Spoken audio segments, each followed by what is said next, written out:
안녕하세요. 안녕희입니다. 오랜만에 여러분들에게 다가가네요. 요즘 너무 바빠서 블로그도 겨우 쓰고 있지만 아마 5월 중순 이후부터는 제가 블로그도 유튜브도 주에 2, 3회 빡세게 올리도록 하겠습니다. 오늘은 바로 시작하겠습니다. 여러분들도 관심 가지고 고민을 많이 하고 있는 국민연금 얘기입니다. 기사를 간단하게 요약하자면 현재 소득보장안과 재정안정안 중 500인의 시민 대표단은 소득보장 더 선호한다고 하네요. 여기서 보장안은 소득 대체율이 50%, 더 받는 게 50%고요. 보험률이 13%, 내는 게 13%입니다. 재정안정안은 소득 대체율이 40%, 보험률이 12%인 거죠. 근데 만약에 소득 보장안이 채택이 되면 지금 태어난 친구들은 성인이 됐을 때 월급의 43%를 내야 합니다. 미친 거죠. 소득 보장안은 2061년까지, 재정 안정안은 2062년까지 버틸 수 있다고 하네요. 저는 이해가 안 갑니다. 정치인이든 시민단체든 대표단이든 머리에 뭐가 있는 건지 모르겠어요. 문제점이 너무 많습니다. 먼저 국민연금을 무슨 프로듀서 101처럼 인기투표를 하고 있습니다. 또 저기 있는 대표당이 시민단체들이 구성되어 있고 일부 몇 명을 구성되어 있는데 그들의 자격이 궁금합니다. 다른 선진국들은 연금에 대해서 이미 오래전부터 준비를 하고 있는데 우리는 이제서야 일하는 척마냥 이러고 있으니까 참 답답합니다, 정말로. 심지어 저 대표단의 자격 요건이 너무 궁금합니다. 저기에 2030 세대가 있을까요? 경제를 정말 아는 사람들일까요? 제가 봤을 땐 그냥 책상에 앉아서 책이나 보는 사람들 같아요. 너무 아니라고, 너무 이게 개혁안이라기에는 깰랑 기존의 2055년에서 6년이나 7년이 늘어난 것밖에 안 됩니다. 이게 어떻게 개혁이에요? 수정만도 못한 거죠. 제가 생각해도 그냥 될 것 같은데요. 굳이 뭐 산식을 만들든 뭐 그런 걸 하든 대충 만들면 되는 거 아닙니까?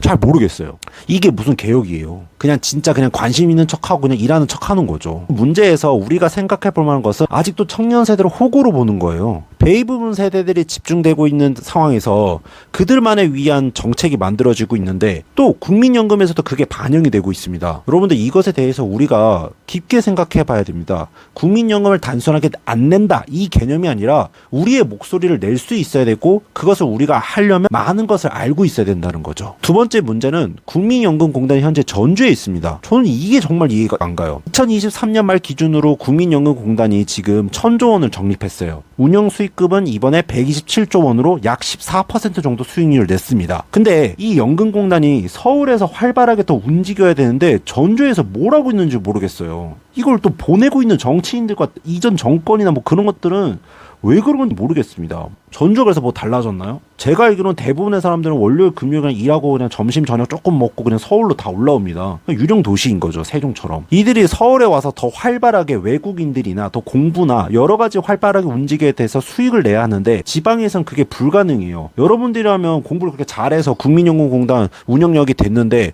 지방에서 일하고 싶습니까? 그 월급을 받고? 저라면 아니라고 봐요. 결국에는 어떻게 했어요? 최근 뉴스를 보니까 운영력들이 뭐 법조계라든가 아니면 회사 쪽으로 이탈하는 사단이 난 겁니다.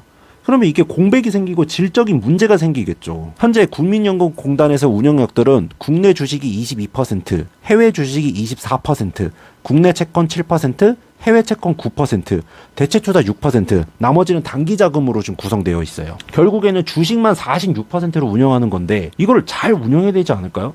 작년에는 마이너스 8% 수익률이 났어요, 여러분들. 올해야 진짜 좋은 성과를 냈고 많은 성과를 냈지만 이게 전주에서는 한계가 있다고 봐요. 저는 개인적으로. 더 서울에서 구성을 많이 한다면 더 좋은 사람들이 많은 투자를 내서 도움을 줄 건데 이걸 전주에 뭐하러 있냐는 거죠. 산업은행도 그렇고요. 부산은 왜 보냅니까? 답답합니다, 정말로. 결과적으로 운영력들이 운영을 잘해야 하지만 전주에 있는 상황상 그게 어렵다는 거죠. 예전에 2020년도 여러분들 아시는지 모르겠지만 마약을 했어요. 연금공단 운영력들이. 성추행 사건도 있고 기밀 유출 사건도 있습니다. 이게 지방에 있어서 그러는 게 발생한 거지 않을까요? 확실하게 수익을 낼 수 있는 환경을 조성해줘야 우리의 노후 대비가 준비될 수 있는 거죠. 또 다음으로는 노후 대비에 대한 인식과 전반적인 개선이 필요합니다. 제가 알고 있는 사람들 포함하여 신문에도 나왔지만 대부분의 사람들이 연금에 대해서 퇴직연금이라든가 그런 노후 대비에 대해서 관심이 없어요. 보통 그냥 돈을 받으면 그냥 내비두고 있고 내가 DB형이면 어디에 어떻게 투자한 건지 기억도 못하는 사람들이 대부분이에요.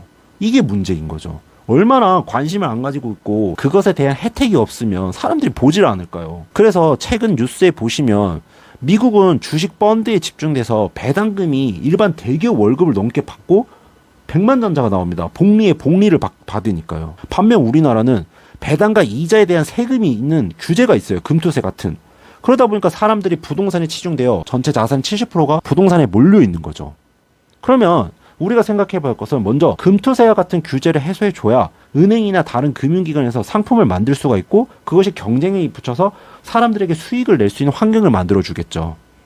또 그런 환경이 개선이 되면 사람들은 공부할 거예요. 그나마 부동산에도 있는 사람들이 다행이겠지만 그 사람들마저 어떤 사람들이에요. 결국에는 이 연금을 진짜 먼저 받게 되는 그런 사람들인 거잖아요.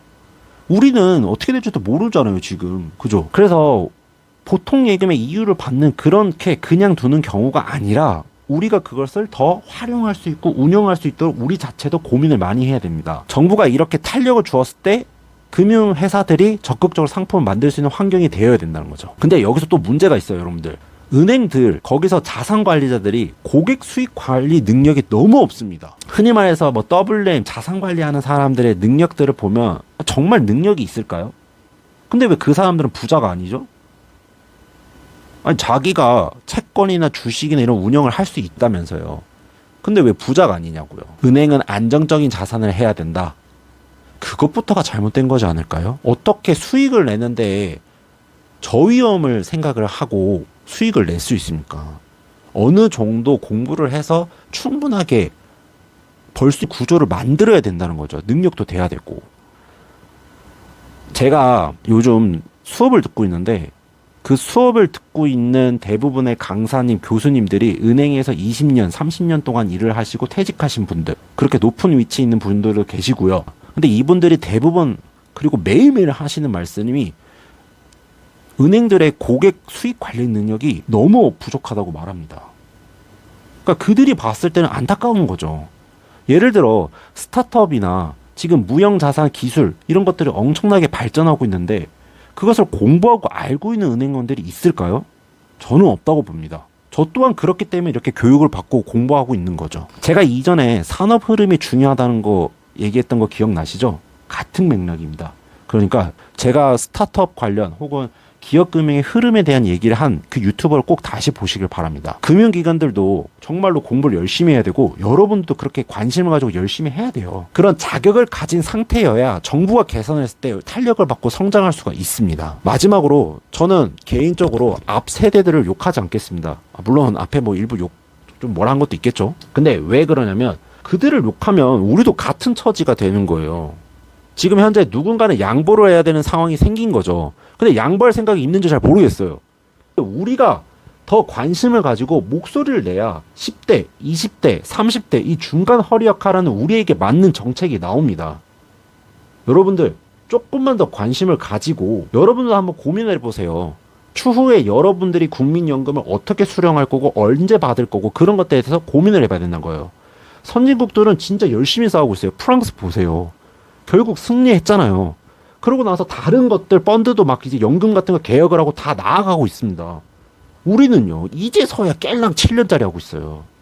그렇기 때문에 중간 허리역할하는 우리 맞는 정책이 나올 때까지 우리가 계속 정치에 대해서 관심을 가지고 또 경제적인 이슈에 이런 것에 대해서 어떻게 영향이 미치고 기대효과가 무엇인지 고민을 하고 공부를 해야 됩니다. 오늘 좀 짧게나마 제가 국민연금에 대해서 많은 얘기를 했지만 여러분들 꼭 관심을 가지고 공부를 했으면 좋겠습니다. 제 블로그를 통해서 여러분들 많은 내용도 얻어갔으면 좋겠고 또 유튜브를 많이 봐주시면 좋겠습니다. 좋아요, 구독 꼭 부탁드릴게요. 이것이 있어야 제가 이 영상을 찍는 맛이 있겠죠. 감사합니다.